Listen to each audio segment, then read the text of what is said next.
Bonjour à tous. Nous sommes le mardi 14 octobre 2025 et notre cher ami John Helmer est avec nous. Bon retour parmi nous, John.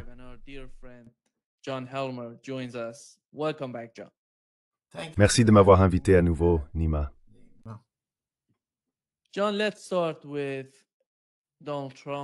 John, commençons par l'un des derniers commentaires de Donald Trump concernant l'envoi de missiles Tomahawk à l'Ukraine, si la Russie poursuit ce type de comportement, en refusant de dialoguer et de négocier avec les Ukrainiens.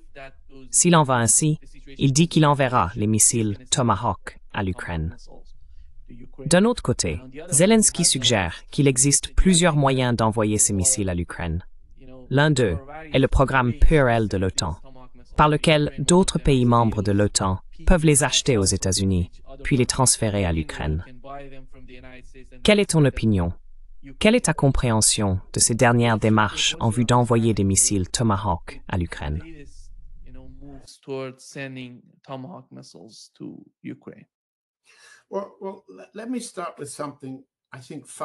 Eh bien, permettez-moi de commencer par quelque chose que je considère comme fondamental et que nous devons comprendre à propos de l'approche russe, en fait de l'approche de tout le monde, envers le président Trump. Trump n'est pas, et nous l'avons déjà dit, le décideur. C'est un acteur rétro. Il approuve, par un refrain, un slogan, une répétition, une mise en scène, ce qui a déjà été décidé. Ce n'est pas le ventriloque ici, c'est la poupée. Et ce qui sort de sa bouche dépend de la main qui se trouve dans son dos, ou, dans le cas de Trump et de la famille Trump, de la main qui se trouve dans ses poches.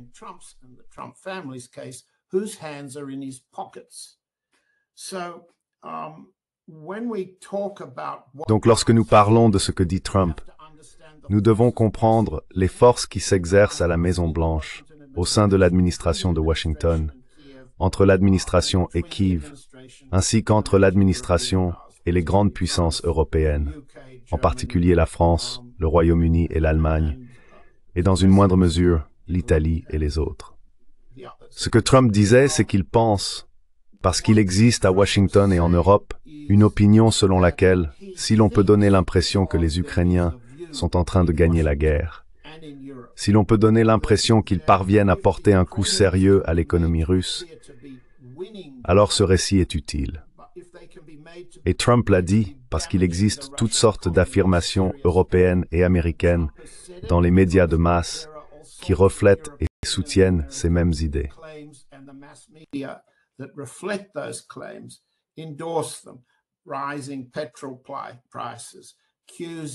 La hausse des prix de l'essence, les files d'attente devant les stations-service russes, et ainsi de suite. L'économie russe s'effondre. L'économie russe et l'armée russe ne sont que des tigres de papier. C'est l'expression qu'a utilisée Trump. Il dit ce qu'on lui dit de dire parce que cela l'arrange. L'aspect clé de sa personnalité qu'il apporte à la question des Tomahawks, c'est qu'il pense pouvoir intimider un adversaire ou un opposant. Ainsi, ce qu'il a dit à bord de l'avion en direction de la Palestine, c'est une menace. Il est doué pour ça. Il a passé toute sa vie à imiter son père. Il menace, il intimide. Et il dit, je lis son texte, je pense vraiment que le président Poutine aurait fière allure s'il réglait cette affaire. Et je pense qu'il va le faire, mais nous verrons.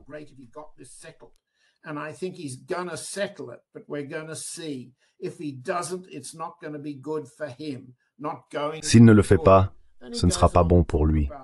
Pas bon du tout. Ensuite, il enchaîne en parlant de la proposition de Zelensky concernant les Tomahawks qui seraient financés par l'OTAN, comme vous venez de le dire.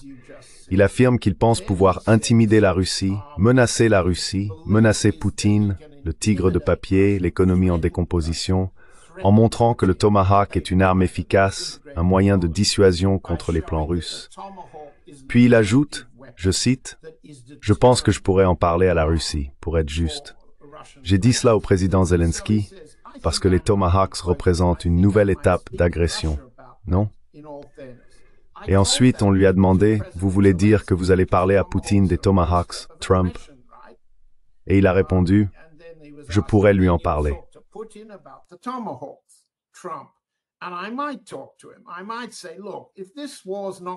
Je pourrais dire, écoutez, si cette guerre ne se règle pas, je vais leur envoyer des Tomahawks.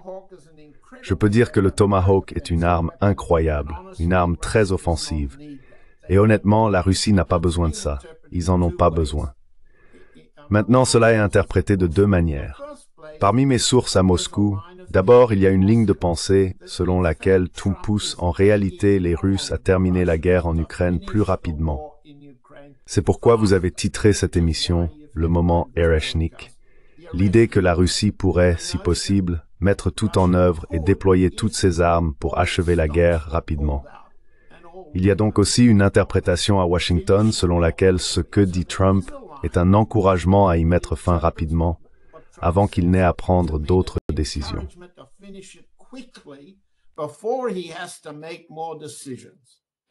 Tu veux dire qu'il y a une file d'attente à Moscou? Oui, je ne pense pas que ce soit vrai, et je ne vois pas que ce soit le consensus de l'élaboration des politiques à Moscou. Comme nous l'avons déjà dit, le président Poutine dirige un système d'élaboration des politiques fondé sur le consensus, tant pour la guerre que pour la diplomatie avec Trump. Mais il n'y a aucune volonté de critiquer Trump sur la base que je viens de mentionner. Personne ne l'appellera une marionnette de ventriloque. Personne ne fera référence à ses incapacités cognitives ou à ses faiblesses. Personne ne le critiquera. En fait, comme vous l'avez vu ces derniers jours, le président Poutine est allé jusqu'à le soutenir pour le prix Nobel après coup, sans critiquer le fait que le prix Nobel de la paix ait été attribué à quelqu'un dont l'objectif est de détruire le régime vénézuélien, avec lequel Poutine a un traité de partenariat stratégique. Bon sang.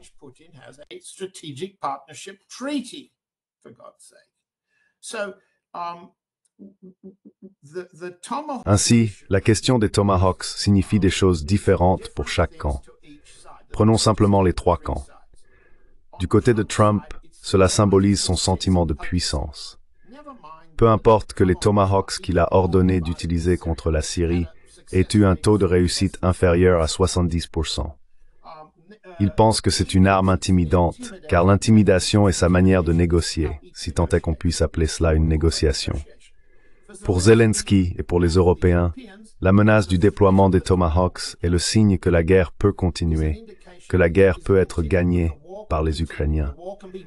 Et Zelensky comprend qu'il doit faire passer ce message encore et encore.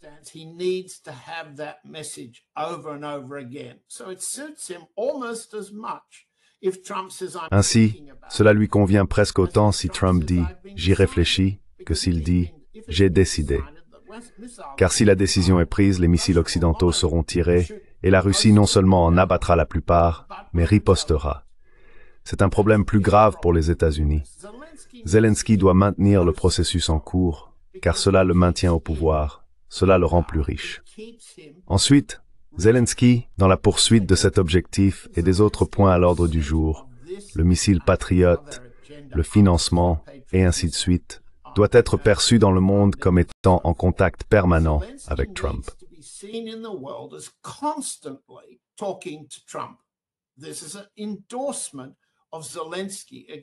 C'est un soutien à Zelensky contre toute opposition intérieure, y compris des candidats à la présidence comme Zaloujny, installé à Londres. Zelensky va donc se rendre à Washington pour rencontrer Trump afin de discuter des Tomahawks, dont ils disent qu'ils ne peuvent pas parler au téléphone. Vous voulez dire qu'ils ne peuvent pas parler au téléphone? Bien sûr qu'ils le peuvent. Ce qu'ils vont faire, c'est offrir à Zelensky une séance photo pour montrer qu'il est pleinement soutenu par Trump et par l'administration afin de poursuivre la guerre. Voilà donc l'interprétation de Zelensky. C'est ainsi qu'il exploite la question des Tomahawks. Du côté russe, c'est une combinaison de plusieurs éléments. Tout d'abord, il y a eu un débat pour savoir si le président Poutine avait minimisé la réaction russe en cas de tir de Tomahawk. Cela a ensuite les fait encourager le retrait à Poutine à Valdai. Son porte-parole est posté et Tomahawk est son maître porte une ogive nucléaire.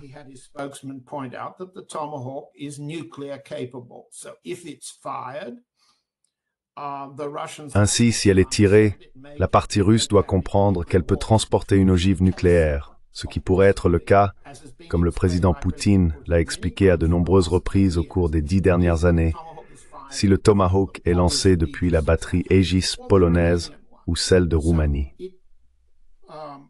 Le déploiement du Tomahawk menace donc de provoquer des représailles. Il menace de possibles représailles nucléaires tactiques du côté russe. Ou bien il menace l'alternative, ou la meilleure option, à savoir l'Erechnik. Ensuite, il y a un débat du côté russe selon lequel ils n'ont pas besoin de l'Erechnik. Ils avancent lentement, à un rythme et avec des méthodes qui minimisent leurs pertes pour détruire l'armée ukrainienne. L'Erechnik peut détruire sa cible, l'anéantir complètement, mais s'il détruisait une partie de la capacité de prise de décision à Kiev, il est peu probable qu'il atteigne Zelensky, Budanov.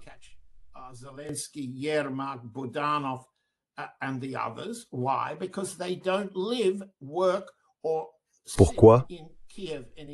Parce qu'ils ne vivent plus, ne travaillent plus, ni ne s'assoient à Kiev. Zelensky lui-même est peut-être à peine à Kiev, sauf lorsqu'il rencontre des personnes comme Kaja Kallas, l'Estonienne qui est actuellement ministre des Affaires étrangères de l'Union européenne. Il se montre pour des raisons cérémonielles. Il est ailleurs.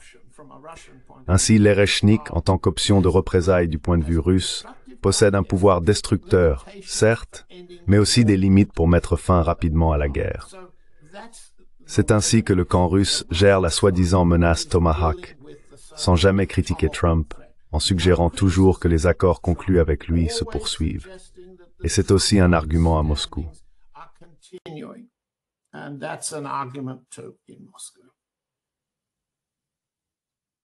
John,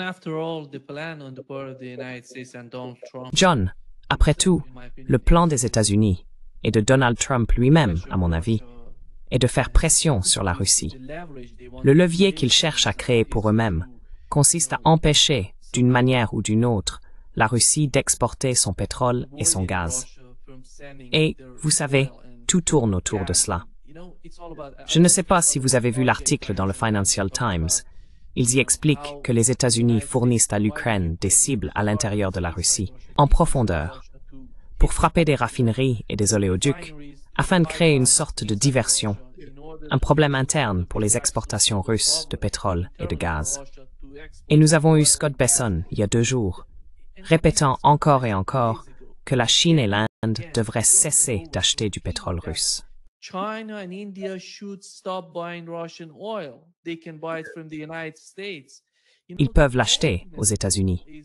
Vous savez, l'objectif ultime est d'exercer un pouvoir d'influence sur la Chine et l'Inde. Peut-être que la Turquie entrera dans le jeu. Ou bien, d'un autre côté, vous fournissez d'une manière ou d'une autre à l'Ukraine des renseignements, des cibles, par l'intermédiaire des Européens ou directement aux Ukrainiens, afin de frapper des cibles en profondeur sur le territoire russe pour créer une sorte de problème interne pour la Russie.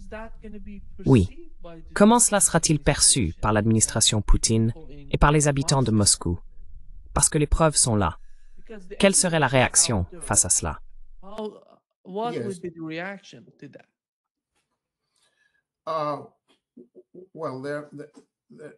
Eh bien, la réaction prend plusieurs formes différentes.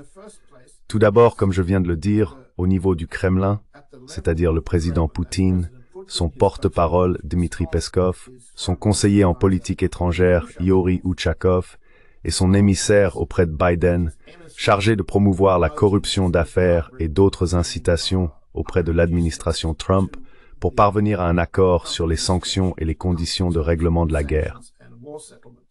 Il n'y aura aucune critique de Trump. En fait, ils continueront à flatter Trump dans le but, comme ils le disent, de poursuivre les ententes conclues en Alaska.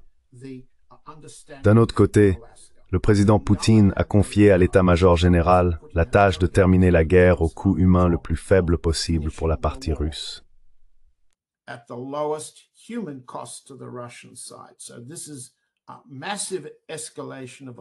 C'est donc une escalade massive de la campagne de guerre électrique, des attaques contre les infrastructures électriques des trains, de l'éclairage, des égouts et de toutes les fonctions des villes, boulangeries, traitement des eaux usées, etc., ainsi que les chemins de fer.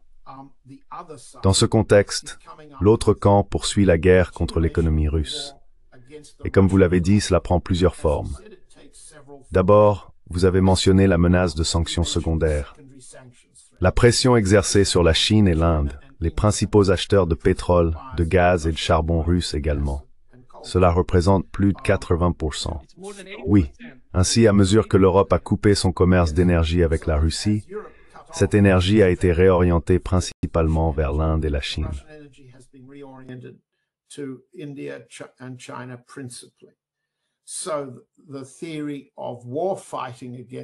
Ainsi, la théorie de la guerre contre la Russie est la suivante.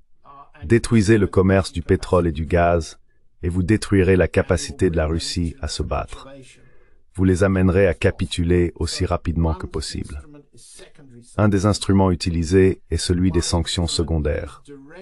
Un autre consiste en des attaques directes contre la flotte de pétroliers, et nous en avons vu 2 exemples au cours des 2 dernières semaines. L'arraisonnement par les Français du pétrolier Borisset au large de Saint-Nazaire.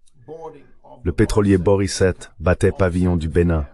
Il avait changé de nom et de pavillon. Il est décrit dans le Financial Times, Bloomberg et la presse anti-russe comme faisant partie de la flotte noire. Autrement dit, la flotte de contournement des sanctions du point de vue occidental ou allié.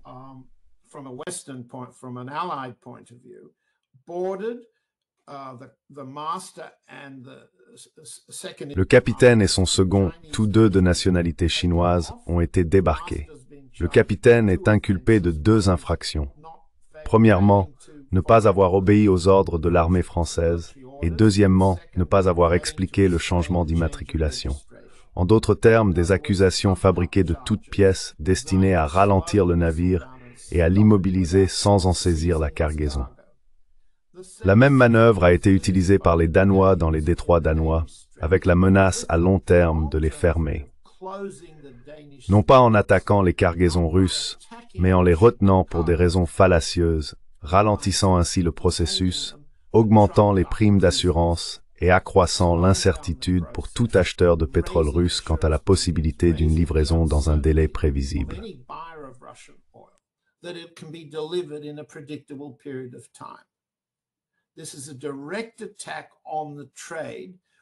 C'est une attaque directe contre le commerce, qui menace de fermer les détroits danois, la sortie de la mer Baltique vers l'Atlantique, et c'est une menace très sérieuse pour la logistique commerciale russe. La troisième méthode consiste à attaquer physiquement, poser des mines et attaquer des pétroliers, et cela aussi s'est produit. Il y a donc des actions militaires directes, des actions pseudo-militaires, puis les sanctions secondaires, les pressions économiques. Tout cela fait partie de l'ensemble de la guerre économique. Pourquoi en sommes-nous arrivés là? Parce que toutes les sanctions directes contre la Russie depuis 2014, initiées par l'administration Obama, ont échoué.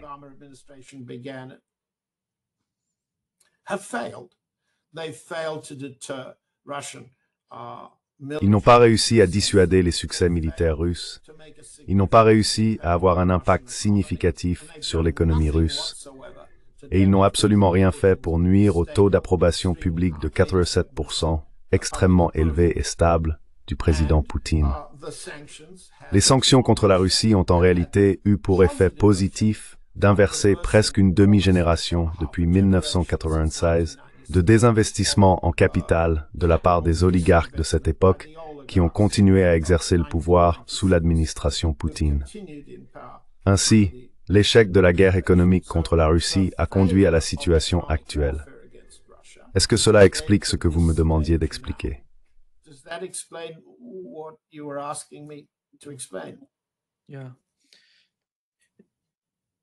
Oui, John, en regardant l'Europe aujourd'hui, supposons qu'il gère les choses d'une manière telle que Donald Trump décide d'une façon ou d'une autre de poursuivre le conflit en Ukraine. Qu'est-ce qui se passe dans l'esprit des Européens? Veulent-ils laisser l'Ukraine en première ligne et simplement laisser mourir davantage d'Ukrainiens ou envisagent-ils de faire quelque chose? Vous savez, comme envoyer des troupes sur le terrain en Ukraine ou intensifier la situation avec la Russie, peut-être en s'impliquant directement dans une forme de conflit. Je ne parle pas d'attaquer la Russie. mais d'envoyer davantage de mercenaires ou de responsables militaires en Ukraine pour les aider. Qu'est-ce qui se passe dans l'esprit des Européens en ce moment? What is in the mind of Europeans as we talk? It's another good question. Remember, we started with C'est encore une bonne question. Souvenez-vous, nous sommes partis d'un principe fondamental. Trump n'est pas le décideur. Passons donc au deuxième principe fondamental. Chacun des États européens a sa propre raison politique valable pour être en guerre avec la Russie. Nous devons donc examiner chacun de ces États européens pour comprendre la réponse à votre question. Dans l'ensemble, on peut dire, contrairement à certains de mes collègues blogueurs et podcasteurs américains, que les Européens ne sont pas des cerveaux morts. Leur coalition n'est pas une coalition de cerveaux morts. Ils ne sont pas stupides. Oui, ils ont encouragé une doctrine de racisme. Oui, ils ont créé une guerre de l'information qui produit des fictions comme le Novichok, présenté comme une arme russe envahissant le Royaume-Uni, puis l'Allemagne, et ainsi de suite.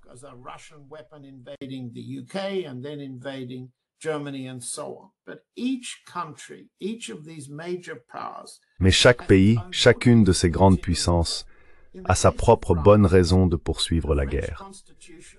Dans le cas de la France, la Constitution française permet, en vertu de l'article 16, paragraphe 6, que si l'État voit ses intérêts menacés, pas nécessairement par une menace de guerre directe, mais si ses intérêts sont menacés, le président puisse gouverner par décret exécutif. Je pourrais lire la Constitution, je l'ai juste à côté de moi, mais passons les détails. Selon la Constitution française, le président Macron, désormais dans les dernières années de son second mandat, il le termine en 2027, est extrêmement impopulaire. Et pourtant il gouverne de fait sans le Parlement, sans avoir formellement invoqué l'article 16 de la Constitution.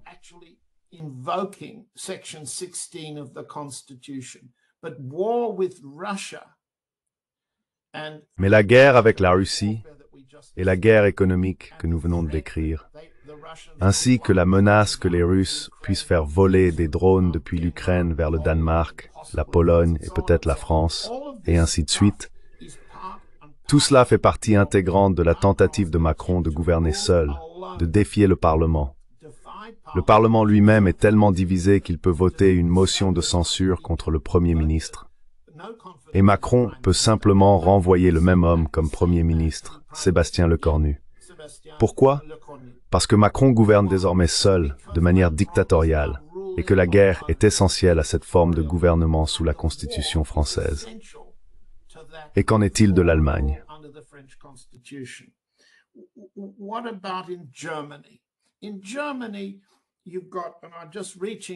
En Allemagne, on constate, et je vérifie simplement ici, l'impopularité de ces États qui font la guerre à la Russie. Trump a un taux d'approbation négatif de -11. Il est bien moins impopulaire auprès des électeurs américains que les Européens qui veulent poursuivre la guerre. Meloni est à -22, Meloni d'Italie. Olaf Scholz, le chancelier allemand, est à -30 points de pourcentage. Keir Starmer est à -47. On touche le fond du baril. Et enfin, Macron est à -55. Ainsi, lorsque vous avez des dirigeants de régimes politiques faibles, dans chaque cas, vous avez la crainte qu'un régime plus puissant vous renverse.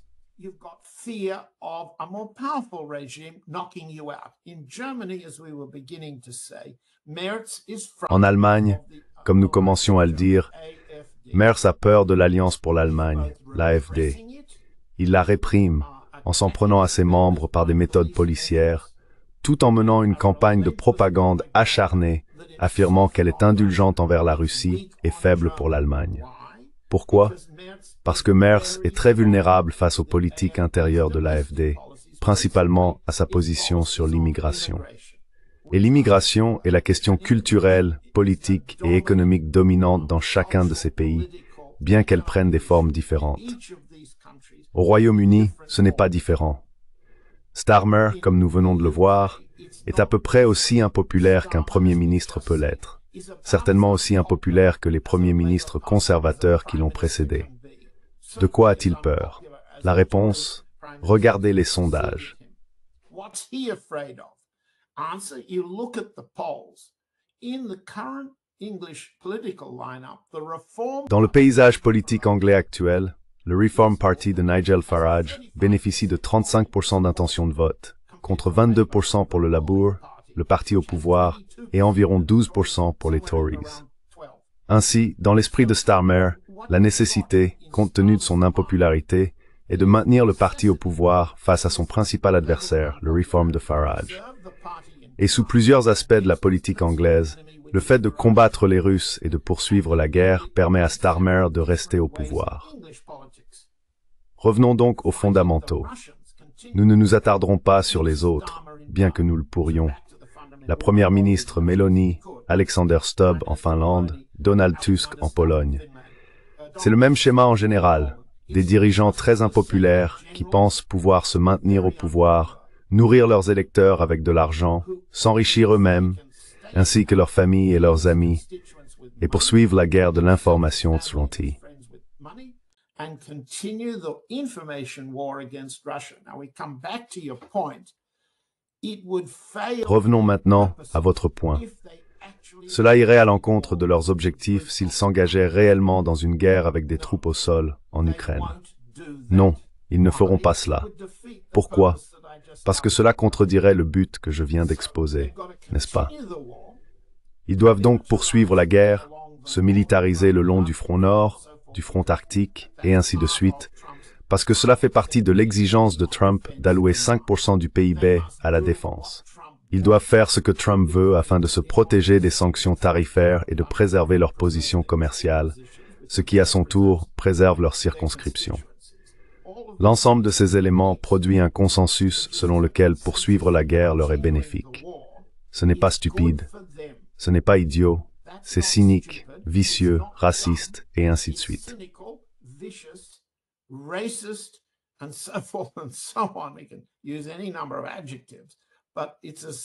Nous pouvons utiliser autant d'adjectifs que nous voulons, mais il est essentiel que tous ceux qui écoutent et réfléchissent à cette question comprennent que les Européens ont, dans leur esprit, de bonnes raisons de continuer, mais ils n'ont pas de raison réelle de se battre. Cela produit des sacs mortuaires.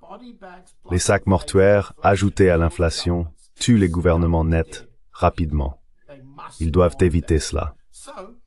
Ainsi, pour poursuivre la guerre, ils ont trouvé la solution financière. Trump a trouvé la sienne.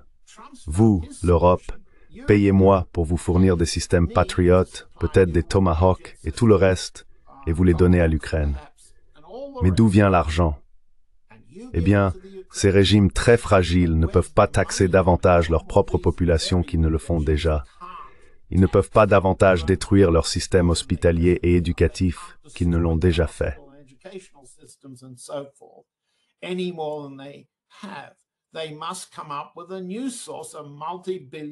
Ils doivent trouver une nouvelle source de financement de guerre de plusieurs milliards de dollars ou de plusieurs milliards d'euros.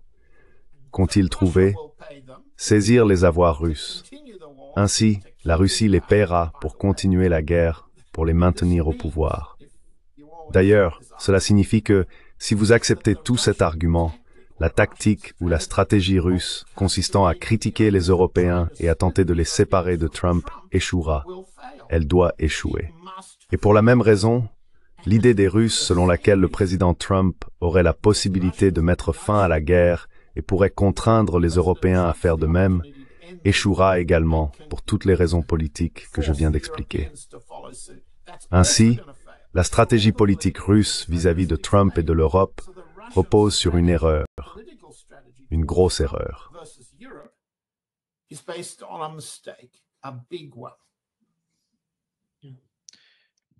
John, que penses-tu de ce qu'a dit le secrétaire général de l'OTAN, que la Chine obligerait la Russie à attaquer l'OTAN? Qu'est-ce que c'est que ça? C'est tellement étrange. C'est incroyablement étrange, ce genre de propos. Voici ce qu'il a dit, John.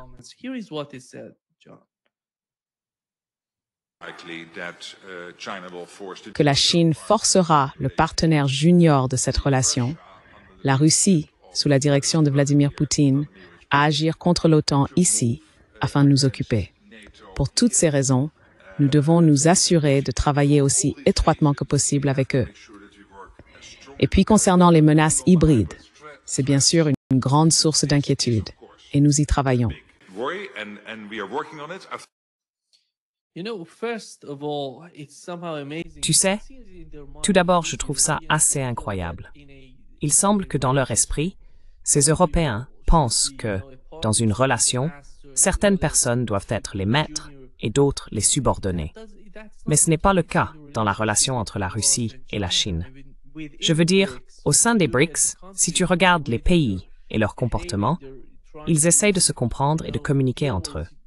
On voit bien qu'ils mettent leurs différences de côté et qu'ils font de leur mieux pour construire une forme de relation. Mais cela ne fonctionne pas dans l'esprit des Européens.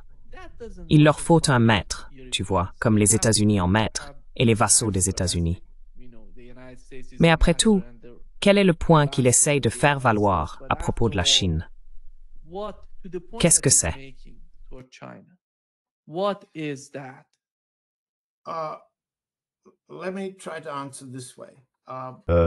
Laissez-moi essayer de répondre de cette façon, parce qu'il répète ce discours depuis plusieurs mois. Il l'a exposé clairement dans une interview au New York Times en juillet de cette année, et j'ai le texte sous les yeux pour que nous puissions l'examiner attentivement. Permettez-moi de faire quelques remarques préliminaires à propos de Mark Rutte.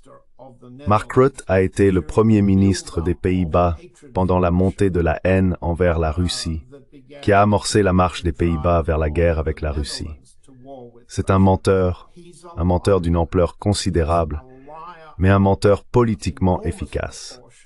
Il a réussi à maintenir ensemble les membres de la coalition pour rester Premier ministre pendant très longtemps, fondant sa position initialement sur le mensonge du MH17. J'ai écrit un livre sur la manière dont ce mensonge a été fabriqué.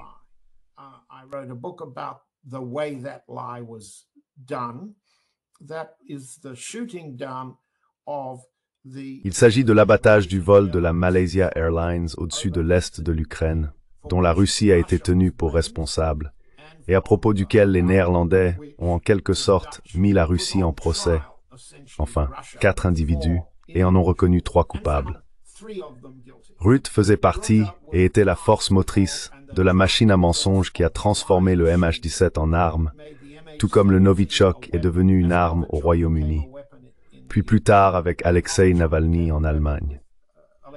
Ce sont des tentatives massives pour convaincre l'opinion publique dans ces pays d'accepter une posture de guerre avec la Russie, guerre de l'information pour commencer, propagande pour commencer, puis sanctions économiques, avec les pénalités que les Néerlandais ont payées à travers les pertes massives de leur commerce avec la Russie, et finalement maintenant la réorientation de l'OTAN.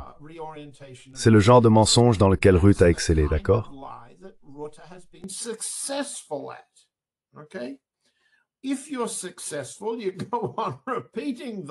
S'il réussit, il continue de répéter le mensonge, et c'est ce qu'il a fait.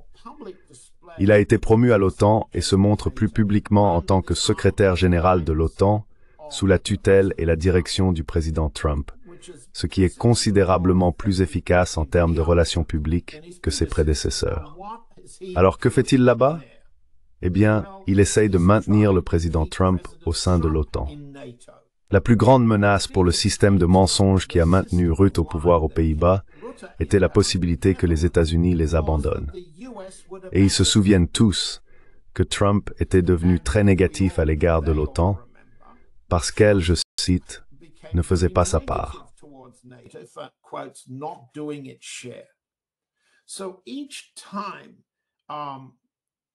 Ainsi, chaque fois que Rutte parle d'étendre la guerre contre la Russie à la Chine, en amenant la Chine sous les armes de l'OTAN, et ainsi de suite, il cherche à alimenter ce qu'il considère comme la politique des États-Unis, où la Chine est la cible principale. Permettez-moi de vous lire la version du New York Times de ce qu'il a dit, où il tente de maintenir Trump dans l'OTAN en alignant l'alliance sur les objectifs de Trump concernant la Chine. Si vous voulez défendre les États-Unis, cite Rutte, vous devez vous assurer que 3 choses sont sécurisées. Il faut un Arctique sûr, l'Arctique, parce qu'il s'ouvre et que les Chinois et les Russes y naviguent.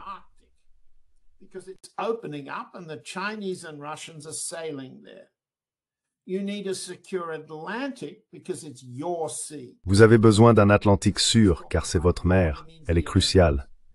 Par votre, il entend les Américains. Et vous avez besoin d'une Europe sûre parce que la Russie est là et se reconstitue à une vitesse incroyable. Non pas pour attaquer la Norvège, mais en fin de compte pour attaquer les États-Unis. Si l'Arctique, l'Atlantique et l'Europe ne sont pas sécurisés, les États-Unis ont un gros problème. Vous voyez ce qu'il fait? Il essaye de dire « Nous sommes en première ligne pour vous protéger, Monsieur le Président, Monsieur Trump ». Puis il passe à la Chine. C'est là qu'il tente de faire valoir que l'OTAN peut servir les objectifs de Trump dans la lutte contre son principal ennemi, la Chine.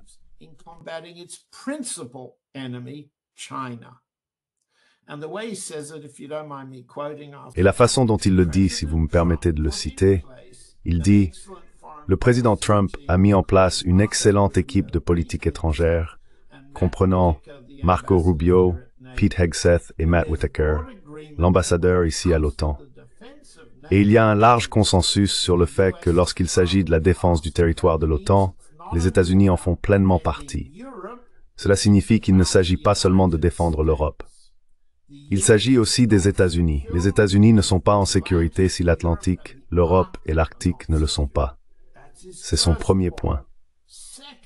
Deuxième point, il y a une autre raison, dit-il, et je le cite à nouveau, qui concerne l'Indo-Pacifique, l'océan Indien et l'océan Pacifique. Il y a une prise de conscience croissante et ne soyons pas naïfs à ce sujet.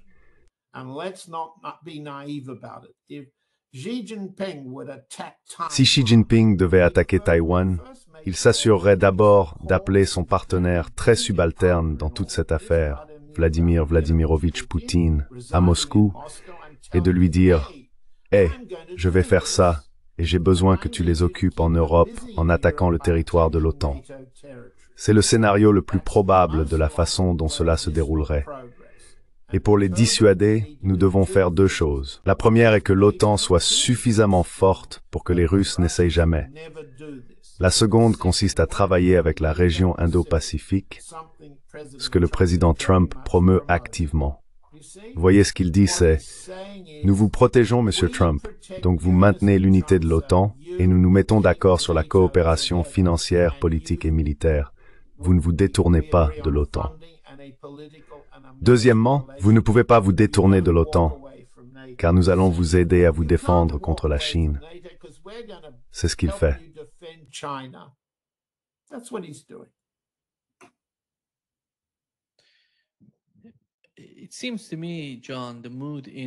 Il me semble, John, que l'ambiance à Washington change d'une certaine manière, car il ne s'agit plus seulement de « Eh bien, tu sais, récemment, nous avons entendu Benjamin Netanyahu parler de la Chine, en disant que la Chine est l'ennemi principal. » L'Europe change de ton à l'égard de la Chine.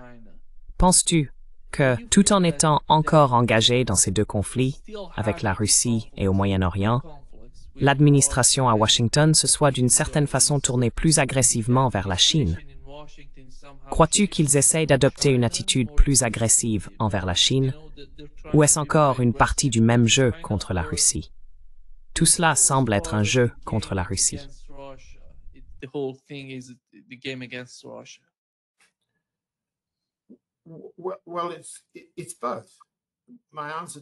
Eh bien, c'est les deux. Ma réponse serait que c'est les deux. Et nous avons essayé d'expliquer cela en soulignant que certaines des personnes qui ont plus de cervelle que M. Hegseth au Pentagone ont en réalité mis cela par écrit. Elbridge Colby, l'ancien secrétaire adjoint à la Défense pour la stratégie et le développement des forces, et son associé, dont le nom m'échappe soudainement, ont rédigé des documents par le biais d'un cabinet de conseil qu'il dirige à Washington, proposant l'idée de séquencer les guerres. Les États-Unis devraient ménager et conserver leurs capacités militaires pour ne combattre que les adversaires qu'ils peuvent vaincre au moment opportun. Ils ne devraient pas gaspiller leurs ressources là où ils ne peuvent pas gagner de manière décisive et écrasante. Le séquençage des guerres signifie pour eux passer à autre chose que le champ de bataille ukrainien. Nous vendrons les armes, l'Europe les paiera et les fournira aux Ukrainiens. pay for them, supply them to the Ukrainians. The Ukrainians will do the fighting and the dying. Les Ukrainiens feront le combat et mourront. Nous, les États-Unis, passerons à l'autre principal champ de bataille prioritaire, à savoir la Chine. Et nous venons de voir M. Rutter dire que la Chine veut envahir Taïwan et qu'elle utilisera la Russie comme diversion pour occuper l'Europe pendant qu'elle le fera. Ainsi, la séquence de la guerre correspond à la stratégie américaine de conduite de la guerre. Dans cette séquence, la Russie est tout autant une cible, un ennemi et un adversaire que la Chine. Mais la priorité pour les Américains, c'est la Chine, avec un maximum de ressources. On peut voir que l'administration Trump, le secrétaire au Trésor que vous venez de mentionner, intensifie sans cesse les armes de la guerre commerciale contre la Chine, laissant les Européens mener la guerre sur le champ de bataille pour les États-Unis, sur le champ de bataille de l'Ukraine.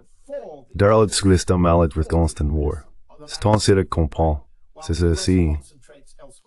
As my understanding, that's what they're doing.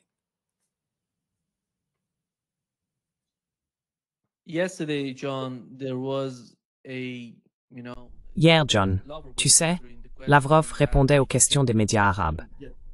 Il l'interrogeait sur de nombreux sujets, et l'un d'eux concernait l'accord de paix de Trump en Égypte. On a demandé à Lavrov pourquoi la Russie n'avait pas été invitée au sommet qu'ils avaient organisé. Il a dit: eh bien, à mon avis, il essayait de rejeter la faute sur l'Égypte. Mais nous savons que l'Égypte, selon moi, n'y était pour rien. Tout a été décidé par les États-Unis. Donald Trump a décidé qui allait participer, qui allait être présent. Alors, en prenant toute la situation dans son ensemble, que se passe-t-il actuellement dans l'esprit des Russes concernant le Moyen-Orient?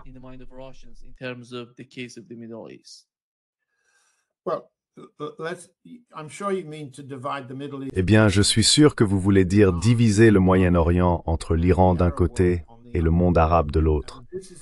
Il s'agit du génocide à Gaza et des menaces israéliennes envers le reste du monde arabe, en particulier la Syrie, le Liban, et ainsi de suite. L'Iran est un cas légèrement différent.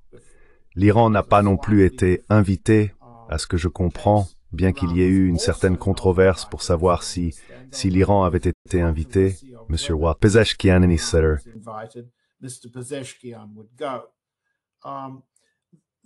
D'après ce que je comprends, l'Iran avait été invité, mais ils ont refusé parce que le ministre des Affaires étrangères a déclaré qu'il n'allait pas y assister. Ni Pezeshkian, le président, ni le ministre des Affaires étrangères. Ils ont dit qu'ils n'allaient pas être présents. Il n'y a aucun intérêt à discuter avec les États-Unis après avoir été attaqués, sanctionnés et menacés par eux. Allez-y.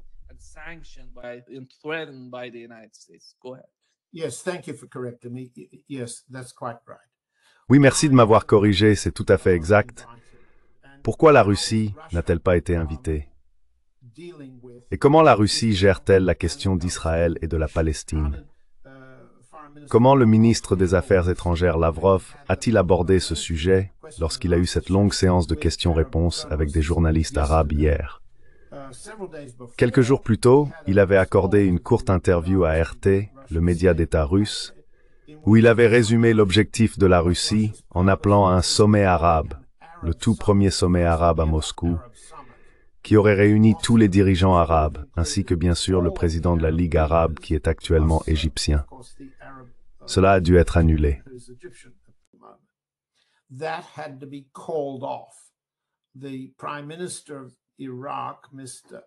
Le premier ministre irakien, M. al-Soudani, a téléphoné à M. Poutine et a déclaré qu'il ne pouvait pas y avoir de sommet arabe à ce stade. C'est un coup dur pour le prestige de la Russie et pour l'organisation russe du sommet, qui se préparait depuis des semaines et des mois dans le but de montrer qu'il existait à Moscou une plateforme capable d'accueillir l'ensemble des points de vue arabes, y compris tous les groupes palestiniens, le Hamas, l'autorité palestinienne de Mahmoud Abbas et les autres factions. D'ailleurs, ils n'ont pas été invités non plus au sommet pour la paix. Il y avait M. Abbas, mais aucun autre Palestinien. Les combattants qui ont signé l'accord de paix n'ont pas été conviés au sommet pour la paix. Leur exclusion est un point que le ministre des Affaires étrangères Lavrov a omis de mentionner, lors de la discussion avec les journalistes arabes. Failed to mention during the discussion with the Arab journalists. What has happened in Ce qui s'est passé dans la politique russe est très significatif au cours des dernières semaines. the collapse Nous en avons beaucoup parlé depuis l'effondrement du régime de Bachar al-Assad en Syrie, ainsi que le retrait de la Russie et de l'Iran de ce pays, suivi de son occupation et de sa partition par la Turquie, Israël et les États-Unis. Ce qui s'est produit au cours de la dernière semaine ou des deux dernières dans la politique russe est complexe et n'est pas vraiment discuté ouvertement. Tout d'abord, il y a la perception, et je ne révèle rien de nouveau ici, que le président Poutine entretient une relation particulière avec les Israéliens. with the Israelis. Il l'a démontré en passant un appel téléphonique au Premier ministre Netanyahou lundi dernier, sans contacter aucun des dirigeants arabes concernés. And Il a ensuite enchaîné avec un appel téléphonique au président Erdogan de Turquie. he then followed that with a telephone call to President Erdogan of Turkey. The perception that President Putin is La perception selon laquelle le président Poutine serait particulièrement sympathique et favorable à Israël mine, disons-le ainsi, la volonté du côté russe, comme l'a déclaré le ministre des Affaires étrangères Lavrov, d'être un arbitre équitable des intérêts. C'est un principe, un équilibre des intérêts, que Lavrov a répété lors de sa longue séance de questions-réponses et de sa conférence de presse avec les journalistes arabes. with the Arab journalists. What Ce qu'il a dit and what he et ce qu'il n'a pas dit, we'll try to nous allons tenter d'y répondre rapidement, car cela en dit long sur les divergences non résolues au sein de la politique russe et sur la perception, dans le monde arabe, que soit ce dernier ne comprend pas la politique russe, soit il ne lui fait pas confiance. D'un côté, contrairement à tous les plans de Trump, qui ont été approuvés par Lavrov lors de cette séance et par le président Poutine auparavant, il existe un engagement clair en faveur d'un État palestinien, de l'État de Palestine. to a Palestinian state, to the state of Palestine. The Russian side is consistent with that. Le côté russe reste cohérent sur ce point. Le soi-disant plan de paix américain, le sommet de la paix et la déclaration n'ont été signés que par deux dirigeants arabes, l'émir du Qatar et le président égyptien, le général Sisi, et un Turc, le président Erdogan. Only 3 out of Seuls 3 sur 27 ont signé, et cela n'engage en rien à la création d'un État palestinien. neither does Le plan en 20 points de Trump pour Gaza non plus. plan for Aucune promesse d'un État palestinien, aucune promesse de gouvernance palestinienne sur le territoire de Gaza. Palestinian governance Et comme l'a dit Lavrov, c'est un autre aspect positif de la politique russe. of Russian Il n'est nullement fait mention de la Cisjordanie dans le soi-disant sommet de la paix de Sharm el-Sheikh. peace summit. Et comme l'a souligné Lavrov, l'État palestinien doit inclure tous ses territoires, non seulement Gaza, mais aussi la Cisjordanie. All those territories, not only Gaza, but the West Bank. Also, Lavrov mentioned Hamas as one De plus, Lavrov a mentionné le Hamas comme l'un des interlocuteurs palestiniens pour le futur règlement de paix entre les Arabes et Israël sur le territoire de la Palestine. Le Hamas, a déclaré Lavrov, reste une partie de la société palestinienne. Palestinian society. Cela contraste directement et explicitement avec le plan de paix en 20 points de Trump, Peace plan qui affirme que le Hamas n'existe pas et n'existera plus sur le territoire de Gaza. no longer exists Alors, pourquoi est-ce que je dis cela? territory. Parce qu'il existe des différences très significatives entre la politique russe qui aurait évolué lors d'un sommet arabe à Moscou, comme Lavrov l'a exposé. Arab summit in Moscow.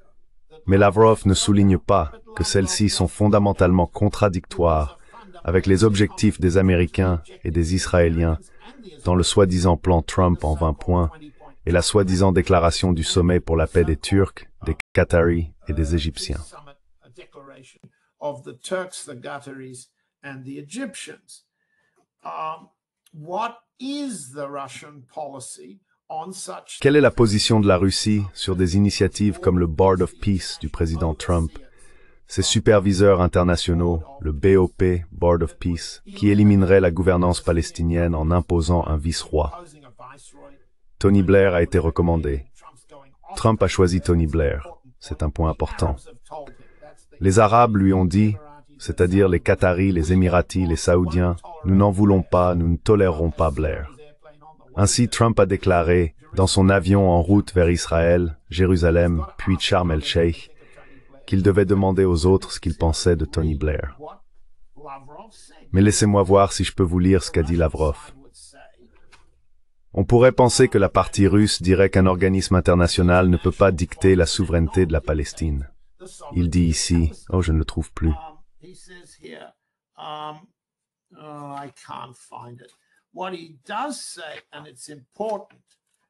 Ce qu'il dit, et c'est important, c'est qu'il est très important de ne pas bouleverser le langage délicat du plan de paix en 20 points de Trump. Excusez-moi. Pourquoi soutenait-il le langage délicat d'un plan qui contredit la politique russe? Et pourquoi est-il resté silencieux à ce sujet? C'est quelque chose qu'il explique, Lavrov l'explique, en disant qu'il est nécessaire de rechercher, et je le cite, un équilibre des intérêts. Les grandes puissances, bien sûr, sont appelées à user de leur influence sur toutes les parties au conflit précisément afin de les encourager à rechercher un équilibre des intérêts. Maintenant, un instant, qui dans l'élaboration de la politique russe pense réellement que les grandes puissances, c'est-à-dire les États-Unis, le Royaume-Uni, la France et l'Allemagne, cherchent un équilibre des intérêts.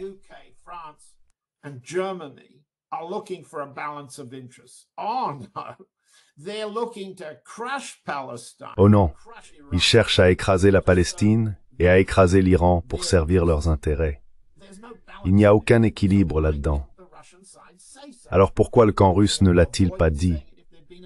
L'aurait-il évité si un sommet arabe s'était tenu à Moscou?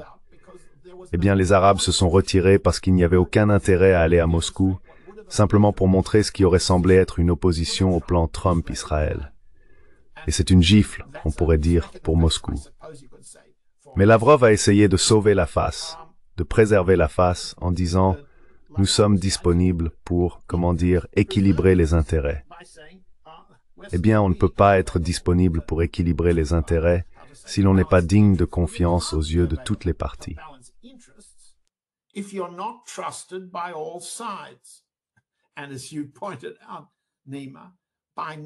Et comme tu l'as souligné, Nima, en n'invitant pas les Russes, Trump, les Israéliens, les Égyptiens et même les Turcs n'ont pas fait de la présence de la Russie une condition. Il est allégué que le président Erdogan a déclaré « Je n'autoriserai pas le Premier ministre d'Israël à venir à ce sommet. Israël ne doit pas apparaître à ce sommet. » Erdogan aurait apparemment dit cela. Pourquoi n'a-t-il pas dit que les Russes devaient venir? Parce qu'il ne les voulait pas plus que les autres.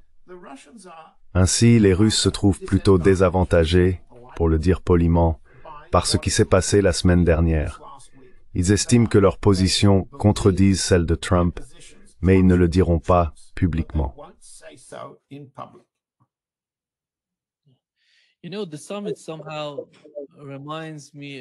Tu sais, ce sommet me rappelle un peu l'autre, le sommet pour la paix en Suisse. Tu te souviens, ils s'étaient tous réunis là-bas pour l'Ukraine, les Européens avec Zelensky, parlant de quelque chose qui n'était pas vraiment entre les mains de ceux qui en discutaient, le cas de l'Ukraine. La même chose se passe, ou s'est passé, en Égypte, à Sharm el-Sheikh. John, pourquoi Donald Trump? Pourquoi avait-il besoin d'organiser ce sommet? Quelle en était la raison principale? Parce qu'évidemment, il ne s'agissait pas de quelque chose de vraiment concret concernant la Palestine. C'était autre chose. Qu'est-ce que c'était?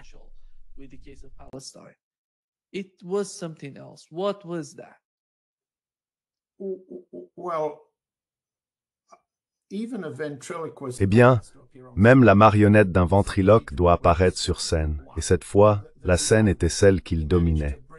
Il a réussi à faire venir 27 États, 27 invités, dont l'un était le président de la FIFA, la Fédération internationale de football, dont le nom a été mentionné au même niveau protocolaire que celui du secrétaire général des Nations Unies, M. Guterres. C'était un hommage à Trump. Et ensuite, Trump a utilisé cet hommage en Israël pour protéger et promouvoir Netanyahou. Il a demandé, je cite, une grâce pour Netanyahou. On ne peut gracier quelqu'un qui n'a pas été condamné, et Netanyahou ne l'a pas été. Mais là, on a vu Trump, Kushner et Witkoff dire aux Israéliens que Netanyahou est un grand premier ministre de guerre, un grand combattant, un grand défenseur d'Israël. a great war fighter, a great defender of Israel. I endorse him. We endorse him. We need him. Je le soutiens, nous le soutenons, nous avons besoin de lui. Ne le poursuivez pas, c'était une chose. Ensuite, vous avez vu, et beaucoup de podcasteurs et de blogueurs ont récupéré le flux audio de choses privées que Trump disait. Chacun de ces individus a un accord commercial qu'il souhaite conclure avec les proches de Trump, ses fils et d'autres, afin de faire avancer leur propre agenda avec lui. C'était donc une mise en scène pour que Trump se consolide sur le plan intérieur. Je reviendrai sur les sondages dans un instant. C'était une façon de gagner de l'argent, ce qui est fantastique, ce que fait toujours la main à l'intérieur de la poupée en cherchant la poche. Vous avez entendu le président indonésien demander des contacts avec Eric Trump, des accords commerciaux. Cela sert donc tous leurs objectifs naturels. So it serves all of their natural purposes. It served Netanyahu's particular political. Cela servait le but politique particulier de Netanyahou. Cela fait des anti-palestiniens, et je les appellerai ainsi, les Égyptiens par exemple, des occupants potentiels de Gaza. Si Trump est d'accord et que le sommet a lieu, cela semble approuver une force internationale. Rappelez-vous, ils ont aboli tout le principe de la gouvernance palestinienne. Aucune transition vers des technocrates palestiniens. Non, il va y avoir une armée d'occupation supervisée par les Israéliens et les Américains. Qui en fera partie? Si les Turcs en font partie, ils auront commencé à occuper une autre partie de l'ancien Empire ottoman. Ils seront à Gaza comme ils le sont actuellement en Syrie. Si les Égyptiens en font partie, ils auront reconquis Gaza pour l'Égypte.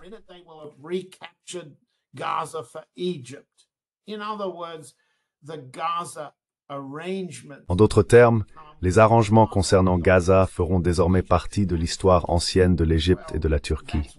Eh bien, c'est pour cela qu'ils sont là. Pour Trump, laissez-moi consulter mes sondages d'opinion. En ce moment, les derniers sondages aux États-Unis ne montrent aucune amélioration de son impopularité. Aucune amélioration du tout, c'est plat. Ainsi, le grand effort de pacification qu'il voulait mettre en avant à l'écran pendant plusieurs jours n'a jusqu'à présent pas réussi à rallier le soutien des électeurs américains. Mais c'est bien pour cela qu'il a été entrepris, selon le calcul de ceux qui l'entourent à la Maison-Blanche, Stephen Miller et d'autres, dont le rôle est de prendre le pouvoir et de le conserver. C'était donc une plateforme destinée à accroître leur popularité. Et pour l'instant, les électeurs américains ne sont pas dupes, c'est intelligent.